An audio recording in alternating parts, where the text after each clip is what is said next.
Hello everyone, welcome back to Sloka classes. This is what the Hindu editorial. So దీంట్లో ఉన్నటువంటి ప్రతి లైన్ని మనం డీటెయిల్గా చూద్దాం. ఎవ్రీ లైన్ని డీటెయిల్గా చూడాలి.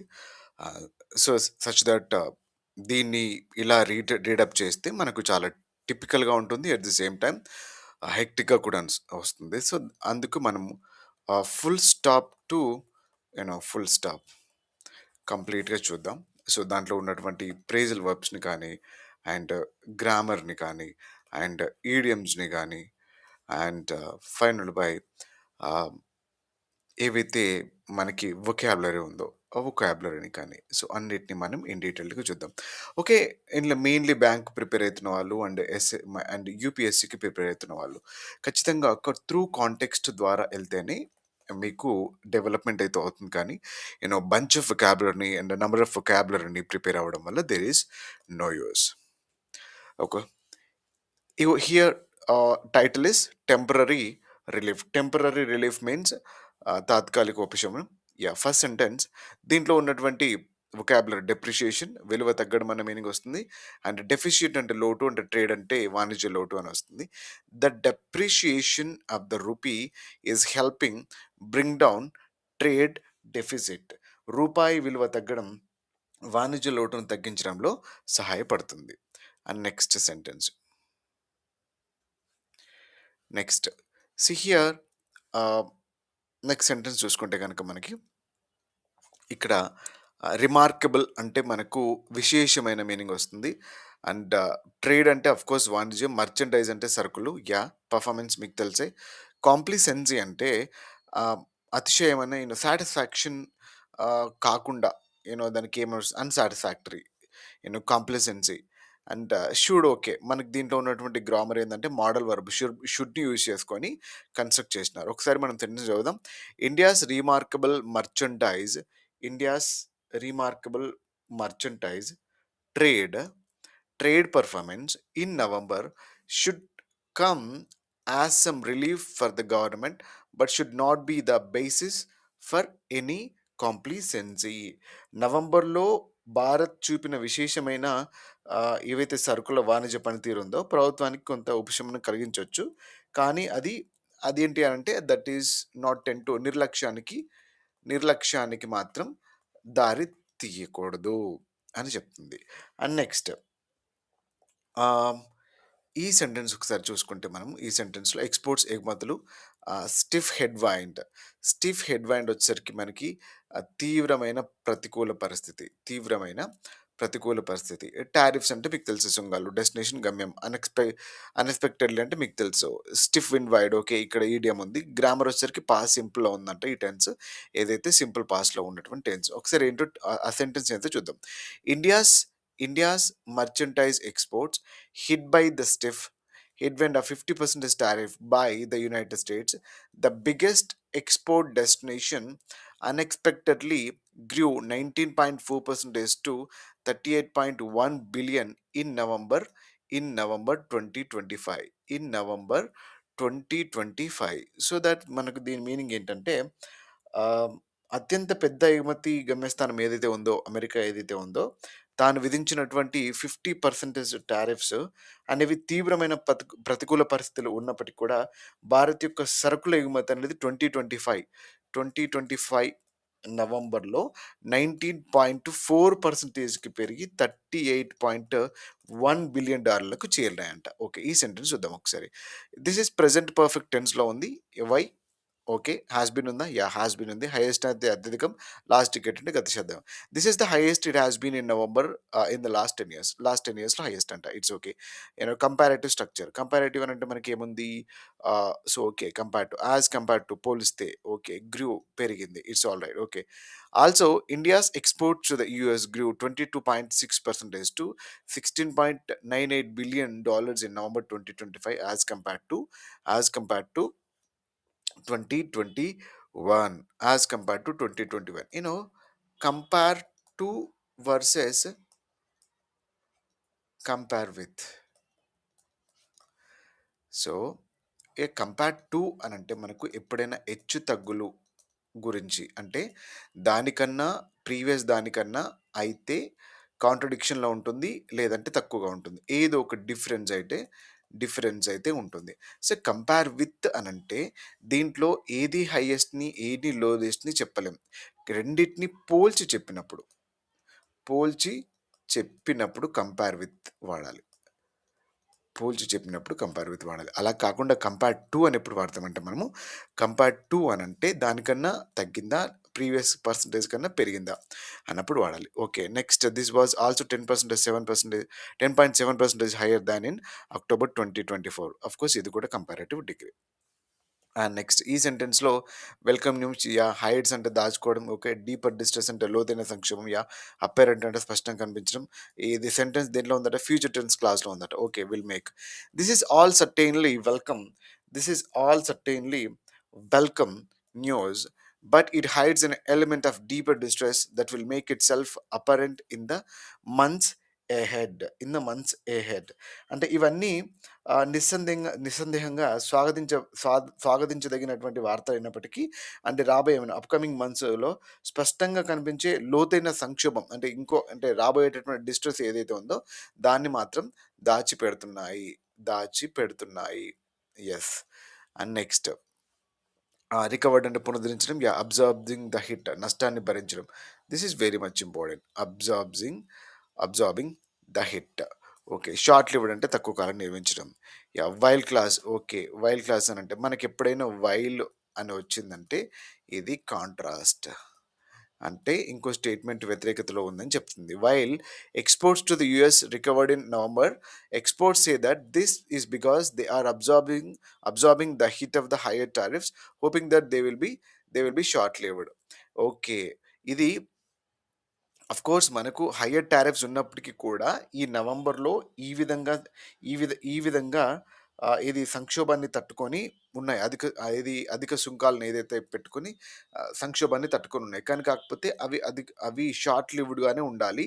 ఇంకా ఎక్కువగా ఉంటే మాత్రం కష్టం అయిద్ది. కష్టం అయిద్ది. ఓకే. నెక్స్ట్ విన్ బ్యాక్ అంటే తిరిగి పొందడం. మోడరేట్ అంటే తగ్గించడం. అట్‌లీస్ట్ ఫర్ నౌ కనీసం ఇప్పటికి. విన్ బ్యాక్ అనేది మనకి తిరిగి పొందడం. ప్రేజ్‌లో ఉంది. పాసివ్ వాయిస్‌లో ఉందట. పాసివ్ వాయిస్ ఎందుకు? ఈజ్ సీన్‌గా వచ్చింది కాబట్టి పాసివ్ వాయిస్‌లో ఉందట. Okay. Is seen. Here it is seen. The other option of losing customers and trying to win them back later after moderation of tariff is seen to be harder, at least for now. ఇప్పటికైతే కస్టమర్స్ని తిరిగి పొందడం అనేది అధిక సంఖ్యలతోటి కష్టమైన పని అని చెప్తుంది. However అయినప్పటికీ కూడా it might be soon it might soon be the only option. అదొక్కటే మాత్రం కస్టమర్స్ని బ్యాక్ వచ్చేటట్టు రిక్వైర్మెంట్ ఉంది, అవకాశం ఉంది. అండ్ నెక్స్ట్ లార్జ్ చంక్ అంటే పెద్ద భాగం. Chunk is portion. So very much important word. MSME మీకు తెలిసే. లేబర్ ఇంటెన్సిటీ లేబర్ ఇంటెన్సిటీ అని అంటే ఇంటెన్సిటీ అంటే తీవ్రత అని. లేబర్ ఇంటెన్సిటీ అంటే లేబర్ తీవ్రత. India exporters to the US a large chunk of MSME enterprises in labor intensive sector cannot continue absorbing the tariff impact for too long. Most of the exports అనేది MSME ద్వారానే జరుగుతాయి. అలాగే ఎంఎస్ఎంఈలోనే కార్మికులు ఎక్కువగా ఉంటారు. Medium small medium enterprises, small medium ఎంటర్ప్రైజెస్లోనే ఎక్కువ ఇంపోర్ట్స్ జరుగుతాయి, ఎక్కువ కార్మికులు ఉంటారు. కానీ ఎక్కువ టారిఫ్స్ కనుక విధిస్తే కనుక ఇవి మాత్రం ఇంపాక్ట్ అనేది చాలా ఎక్కువగా కనిపిస్తుంది వీటి మీద, ఎంఎస్ఎంఈ మీద. యూనో ఇక్కడ ఆఫ్సెట్ అంటే సమతుల్యం చేయడం. ఆఫ్సెట్ అంటే సమతుల్యం, ఈక్వలిబ్రియం చేయడం. టారిఫ్ డిఫరెన్షియస్ అంటే టారిఫ్ డిఫరెన్స్ అనమాట. Contrast using. Okay. Button use చేసినాడు. Okay. The depreciation rupee is helping offset some of the impact, but India's tariff differential with competing countries is too big to overcome. Is too big to overcome అని చెప్తున్నారు. So here the depreciating rupees అంటే రూపాయి విలువ తగ్గడం కొంత ప్రభావాన్ని సమతుల్యం చేస్తున్నప్పటికీ కూడా పోటీ దేశాలతో పోలిస్తే భారత్కున్న సుంకాల తేడా అధిగమించడానికి చాలా పెద్దగా కనిపిస్తుంది. It is too big to overcome. So Bharat మాత్రం ఇది ఓవర్‌కమ్ చేయడానికి కొంచెం టఫ్‌గానే కనిపిస్తుందని చెప్తున్నారు. It also takes some time for supply chains to reroute. Supply chains తిరిగి మార్గం మళ్ళీ పొందాలి అనంటే మాత్రం it takes some time. Yeah! Reports already coming in the exporters are seeing a significant drop in orders for January. జాన్వరిలో మాత్రం మనకు dropping అనేది బాగా తగ్గింది ఎక్స్‌పోర్ట్స్‌లో. ద ట్రేడ్ డెఫిసిట్ వాణిజ్య లోటు ఆల్సో స్ట్రాంక్ అంటే తగ్గడం. Because India's merchandise imports fell 1.9% to అంటే 62.7 బిలియన్ 62.7 1.9% అనేది ఇంపోర్ట్స్ అనేది కూడా మనకు తగ్గినాయి అనమాట. Reducing imports is tricky topic for India. ఇది కొంచెం చాలా క్లిష్టమైన ఇంపోర్ట్స్ తగ్గినప్పుడు ఏమవుతుంది మనకు ఇంపోర్ట్స్ అనేది మనకి ఇండియాలో ఇంపోర్ట్స్ అనేవి తక్కువైపోయినాయి. అప్పుడు ఏమైతుంది గూడ్స్ ఏవైతే ఉన్నాయో ఈ గూడ్స్ యొక్క సప్లై తగ్గిపోతుంది. అంటే కన్జంప్షన్‌కి ఎంతైతే కన్జంప్షన్ కావాలో అంతమంది ఏదైతే పీపుల్ ఉన్నారో ఈ పీపుల్‌కి ఈ కన్జంప్షన్స్‌కి ఈ ఉన్నటువంటి గూడ్స్ సరిపోవు. అప్పుడేమైతది డిమాండ్ అండ్ సప్లై చైన్ ఏదైతే ఉందో అది దెబ్బతింటుంది. డిమాండ్ పెరుగుతుంది, సప్లై తగ్గుతుంది. అప్పుడు డిమాండ్ పెరిగినప్పుడు ఏమైతుంది? ప్రైస్ పెరుగుద్ది. ప్రైస్ పెరుగుద్ది. అప్పుడు ప్రైస్ పెరిగినప్పుడు ఏమైతుంది? మనకు ఇన్‌ఫ్లేషన్ ఒస్తుంది. ఇన్‌ఫ్లేషన్ మీన్స్ మనకు మనీ వాల్యూ పడిపోతుంది. మనీ వాల్యూ పడిపోతుంది. మనీ వాల్యూ అంటే ఫర్ ఎగ్జాంపుల్ మనం అప్పుడు ఒక బాక్స్ ఏదైతే ఉందో బాక్స్ ఏ అనేది ఎక్కువ బాక్స్ ఉన్నప్పుడు బాక్స్‌ని రూ. 5 కొంటాం. అదే తక్కువ బాక్స్ ఉన్నప్పుడు అదే బాక్స్‌ని మనం రూ. 500 కొంటాం. అప్పుడు బాక్స్ వాల్యూ ఏం మారలేదు. బాక్స్ అలాగే ఉంది. కానీ కాకపోతే ఎక్కువ డబ్బులిచ్చి కొనాల్సుంటుంది. ఎక్కువ డబ్బులున్నోళ్ళకు, ఎక్కువ డిమాండ్ అయితే ఎవరైతే ఇస్తారో వాళ్ళకి ఇదొస్తుంది. అప్పుడు డబ్బు వాల్యూ అనేది పడిపోతుంది. అప్పుడు మనకేమవుతుంది తక్కువ డబ్బులున్నోళ్ళు ఎవరైతే ఉన్నారో వాళ్ళు నష్టపోతారనమాట. That is supply and demand and supply chain ఎప్పుడు కూడా ఈక్వల్ ఉండాలి. కన్సంప్షన్‌కి అండ్ ఎక్స్‌పోర్ట్స్‌కి, ఇంపోర్ట్స్‌కి ఈక్వల్‌గా ఉండాలి. ఇప్పుడు సడెన్‌గా మనకి ఇంపోర్ట్స్ తగ్గిపోయినాయి. ఇంపోర్ట్స్ మనం ఆపేద్దాం. మన కంట్రీస్‌తో మన మీద పగ పట్టినట్టు చేస్తున్నాయని చెప్పేసి అనుకుంటాం కదా! ఇంపోర్ట్స్ తగ్గిన తర్వాత మనం ఏం చేయగలుగుతాం? ఆ ఇంపోర్ట్స్‌ని సబ్స్టిట్యూట్ చేయాలంటే ఆల్ ఆఫ్ సడెన్ మనకు 100 గూడ్స్ అనేవి కావాలి. 100 బాక్సెస్ అనేవి కావాలి ఎగ్జాంపుల్ తీసుకున్నట్టు. అందులో మనం కేవలం వాళ్ళు చేసుకున్నట్టు 20 వాటిని ఇంపోర్ట్ చేసుకున్నాం. ఇంకా 80 ఎట్లా సబ్స్టిట్యూట్ చేస్తాం మనం? అప్పటికప్పుడు ఫ్యాక్టరీస్‌ని ఇన్‌స్టాల్ చేయలేము. దానికి సంబంధించినటువంటి ఇన్‌ఫ్రాస్ట్రక్చర్‌ని పెట్టలేము. దానికి సంబంధించినటువంటి ఏమంటారు మ ఏదైతే రా మెటీరియల్ ఉందో దాన్ని తీసుకోలేము. కార్మికులు ఉండరు. ఇవన్నీ ఇబ్బందులు ఎదురైతాయి. దట్ మనం ఏదైతే మేక్ ఇన్ ఇండియా కార్యక్రమం ఉందో ఇండియాలో మేక్ ఇన్ ఇండియా అనే కార్యక్రమం ఉంది. ఈ మేక్ ఇన్ ఇండియా అనే కార్యక్రమం ఎప్పుడు కూడా జియోగ్రఫికల్‌గా అంటే మన ఇండియాలో ఉన్నటువంటి కంప్లీట్ ఆయా ప్రదేశాల్లో ఎక్కడెక్కడైతే ఇన్‌ఫ్రాస్ట్రక్చర్ ఏ రకంగా ఉందో అక్కడక్కడ అలాంటి ఫ్యాక్టరీస్ పెట్టడం గానీ, అండ్ ట్రాన్స్‌పోర్టేషన్ విజిబిలిటీ చేయడం గానీ, అండ్ లేబర్ ఫోర్స్‌ని ఎక్కువ ఇన్‌హిల్డ్ చేయడం గానీ, అండ్ మెషినరీస్‌ని ఇన్‌బిల్డ్ చేయడం కానీ, ఇలాంటియన్నీ చేస్తూ కూడా మనము ఎక్కువగా మేకింగ్ తయారు చేసుకోవాలి. ఇంపోర్ట్స్ కన్నా ఎక్కువ మేకింగ్ అంటే వేరే దేశాల మీద డిపెండ్ అవ్వకుండా. ఎట్ ది సేమ్ టైమ్ మన ఎక్స్‌పోర్ట్స్‌ని కూడా పెంచాలి. This is what reducing imports is a tricky topic for India. It is really biggest tricky topic నిజంగానే. యాహ్! వైల్ ఇది మనకు యాహ్! ప్రిఫరబుల్ అంటే మెరుగైంది. రోబస్ట్ అంటే బలమైన. Shoulder the road. Shoulder the load. గుర్తుపెట్టుకోండి. భారం మోయడం అంట. షోల్డర్ ద రోడ్ అనేది ఈడియం. ఇక్కడ ఏం చెప్తుంది? While it is preferable to reduce import dependence in the medium term, India's domestic capabilities are not at robust బలమైన enough to shoulder the load. ఇంతకుముందు చెప్పుకున్నట్టే మనం ఏదైతే ఉందో అలాంటి ఇంపోర్ట్స్‌ని మనకు పూడ్చడానికి మనం ఇండియా అంత బలంగా లేదు. అంత మనం మేకింగ్ చేయలేము అని చెప్తుంది. Falling merchandise imports therefore suggest slackening demand. Slackening demand.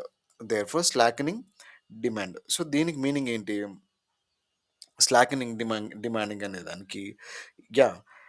అంటే సరుకులు దిగుమతులు తగ్గించడం అనేది డిమాండ్‌ని ఏదైతే మనకు డిమాండ్ ఏదైతే ఉందో దాన్ని డిమాండ్ అనేది తగ్గిపోతుంది. డిమాండ్ అనేది పర్టిక్యులర్‌గా మనము ఇన్‌హిబిలిటీగా తగ్గించుకోవాల్సినటువంటి రిక్వైర్మెంట్ ఏర్పడుతుంది. అప్పుడు మనకేమవుతుంది? ఆ లైఫ్ స్టైల్ మోడిఫికేషన్స్ వచ్చినప్పుడు మళ్ళీ అన్నిటి మీద కూడా దెబ్బ పడుతుంది. ఆటోమేటిక్‌గా ఎడ్యుకేషన్ మీద, అండ్ మన వర్క్ లైఫ్ స్టైల్ మీద, అండ్ హెల్త్ మీద, అండ్ ఎన్వైరాన్మెంట్ మీద రకరకాల అన్నిటి మీద కూడా మనం ప్రాక్టికల్‌గా డిమాండ్‌ని తగ్గిస్తే ఇలాంటి ప్రభావమే ఎదురవుతుంది. మనకిక్కడ స్కూలుంది. ఇక్కడ, ఇక్కడ మన హౌసుంది. ఇక్కడికెళ్ళాలి. ఇక్కడ డిమాండుంది. వేటికి డిమాండుంది? వెహికల్స్‌కి డిమాండుంది. ఒక 4 వెహికల్స్ ఉన్నాయి. 4 వెహికల్స్ ఎప్పుడు రాకపోకలు చేస్తా ఉన్నాయి. అప్పుడు మనం సాఫీగా ఎళ్ళినాం. సాఫీగా వచ్చి చదువుకున్నాం. బయటకొచ్చినాం. 2 వెహికల్స్ అయినాయి. ఇంకా 2 వెహికల్స్ అనేవి ఓకే. వాళ్ళు తీసుకురాలేరు. డిమాండ్ మాత్రం అలాగే ఉంది. మనం 2 వెహికల్స్‌ని తీసుకోలేము. 2 వెస్ 2 వె ఆ 2 ఉన్న 2 వెహికల్స్‌లో వెళ్ళలేం. అప్పుడేం చేయాలి? తప్పనిసరిగా డిమాండ్‌ని తగ్గించాలి. అంటే ఇందులో ట్రాన్స్‌పోర్టేషన్ తగ్గించాలి. ఇందులో ట్రాన్స్‌పోర్టేషన్ తగ్గించినప్పుడు ఏమైతది? ఇందులో డిమాండ్‌ని ఖచ్చితంగా తగ్గిస్తాం. మీకు 2 వెహికల్స్‌లో ఎంతమందున్నారో అంతమంది తీసుకెళ్ళండి అనంటే, యెస్ మనం డిమాండ్‌ని మనం తగ్గించుకున్నాం. కానీ మన అట్ ది సేమ్ టైమ్ మనం రిక్వైర్మెంట్‌ని కోల్పోతున్నాం అక్కడ. ఏంటి మన ఎడ్యుకేషన్ ఏదైతే ఉందో దాన్ని కూడా కోల్పోతున్నాం. అప్పుడేమైద్ది మనకు ఎడ్యుకేషన్ దక్కనప్పుడు మన లైఫ్ స్టైల్ మోడిఫికేషన్స్ ఎదురవుతా ఉంటాయి. మళ్ళీ దాని మీద పావర్టీ లైన్ గాని కోర్స్ ఇవన్నీ కూడా ఇంటర్నల్‌గా డిపెండ్ అయి ఉంటాయి. Yes that is a complete different topic. But here is we have to understand the editorial. Passive వాయిస్‌లో ఉందట ఈ సెంటెన్స్ ఒకసారి చూద్దాం. కమింగ్ సూన్ ఆఫ్టర్ ఆహ్, జీఎస్టీ rate reductions this should be monitored carefully by the government. Carefully by the government.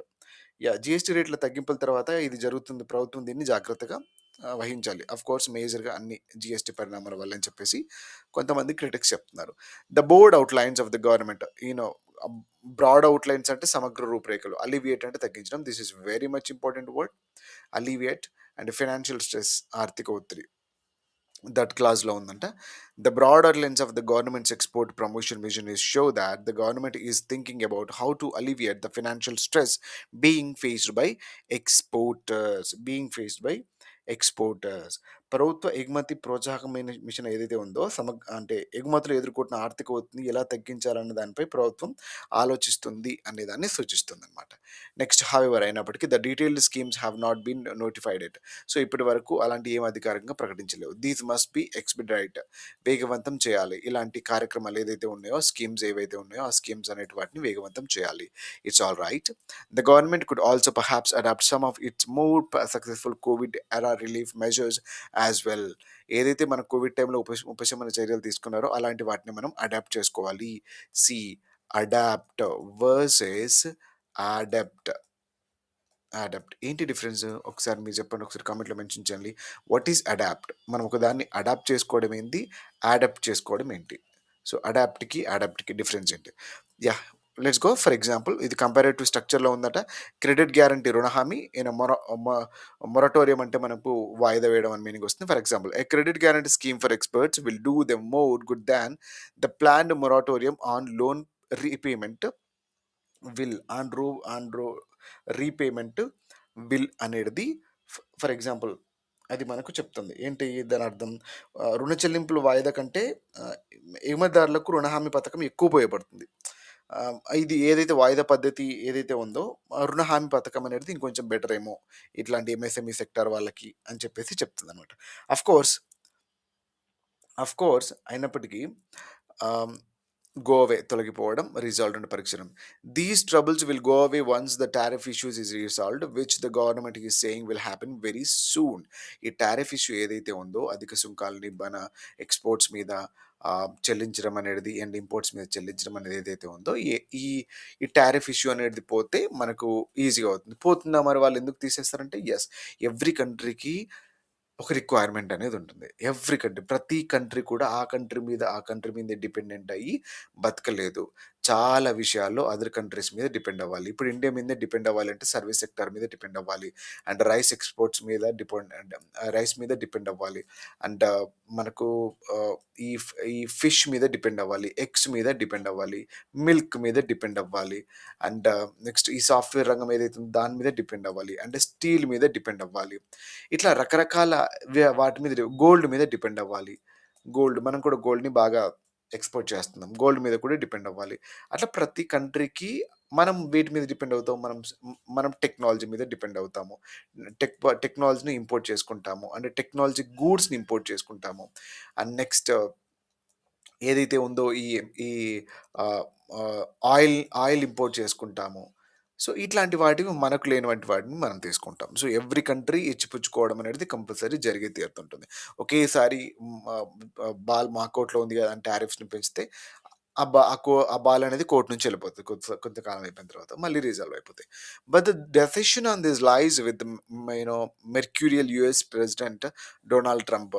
అతని అనిశ్చిత స్వభావం మీద డిపెండ్ అయ్యిందని చెప్తుందన్నమాట. మెర్క్యూరియల్ అనిశ్చిత స్వభావం. ఎప్పుడు ఎట్లుంటాడో ఊగిసలాడతారో ఆయనకి తెలీదు. As such the most prudent way, prudent అంటే వివేకవంతమైన, skilled and cognitive cognitive, and this is what you have to understand, cognitive. So ఇలాంటి వొకాబులరీ అన్నీ కూడా మీరు ఎప్పటికెప్పుడు వచ్చినప్పుడు కాంటెక్స్చువల్గానే గుర్తుపెట్టుకుంటూ ఉండాలి. అది ఏ టెన్స్లో ఇచ్చినాడు, అది ఏ వొకాబులరీ ఉంది, సో అది ఎక్కడ యూజ్ చేసినాడు. సో దానికి యాంటనిమ్స్ సినోనిమ్స్ అనేది ఓకే, మీరు ప్రాపర్గా కొన్ని మల్టిపుల్ ఎడిటోరియల్స్ కన్సిస్టెంట్గా ప్రిపేర్ అవుతూ ఉంటే మీకు ఆటోమేటిక్ అలవాటు అయిపోద్ది. వర్డ్ ఎక్కడెక్కడ ఇచ్చినాడు, ఏమి ఇచ్చినాడు, దాని అర్థం ఏంటి అనేది బ్లైండ్గా బైహార్ట్ చేయాల్సిన అవసరం లేదు. త్రూ కాంటెక్స్ని ఎప్పటికప్పుడు రివైజ్ చేస్తుంటే సరిపోతుంది. Yes, this is finish. Okay, as such most prudent way అంటే స్కిల్డ్ కానీ కాగ్నిటివ్ అనే మీనింగ్ వస్తుంది. Cognitive skills. Prudent way forward is to hope for the best but continue preparing for the worst. So best కోసం మనం ఆలోచిస్తుంటే వివేకవంతమైనటువంటి వే ఏంటి అంటే best ఆలోచించుతూనే and వర్స్ట్ని కూడా మనం ప్రిపేర్ అయి ఉండాలి. వర్స్ట్కి ప్రిపేర్ అవుతే ఏమవుద్ది, మనము మన ఎక్స్పోర్ట్స్ని ఎలా చేసుకోవాలి, మనకు లేనటువంటి రానటువంటి ఇంపోర్ట్స్కి మనం ఎలా ప్రిపేర్ అవ్వాలి అండ్ ఎంఎస్ఎంఈ సెక్టార్లో ఉన్నటువంటి ఎంప్లాయ్మెంట్ ఎవరైతే ఉన్నారో కార్మికుల్ని, సో వాళ్ళకు పని లేనప్పుడు, పని కల్పించినప్పుడు, లోడ్ అనేది ఉన్నప్పుడు సో వాళ్ళని ఏ విధంగా ఆదుకోవాలి, ఇట్లాంటివన్నీ కూడా గవర్నమెంట్ ఆల్రెడీ ప్రిపేర్ అయ్యి ఉంటుందన్నమాట. ఈ వర్స్ట్ ప్రిపేర్ అయినప్పుడు బెస్ట్ మీద డిపెండ్ అయిన అనుకో, ఆల్ ఆఫ్ సడన్గా వెంటనే ఒకసారి అట్లా రేజ్ అయితే మళ్ళీ ఇదంతా ప్రాసెస్ని ఏ విధంగా చేయాలో అర్థం అవ్వదు. Yeah, this is what today's editorial, and thank you very much for watching this video. మీరు ఏమైనా సమాచారం దీని నుంచి నేర్చుకున్నారనుకుంటే ఖచ్చితంగా please hit the like button. At the same time subscribe the channel. మీరు కనుక కొత్త వాళ్ళైతే ఖచ్చితంగా సబ్స్క్రైబ్ చేసుకోండి. మన కంటెంట్ ఏదైతే ఉందో మీ టైంని కిల్ చేయదు అండ్ మీ ప్రిపరేషన్ని ఖచ్చితంగా ఎన్హాన్స్ చేస్తుంది.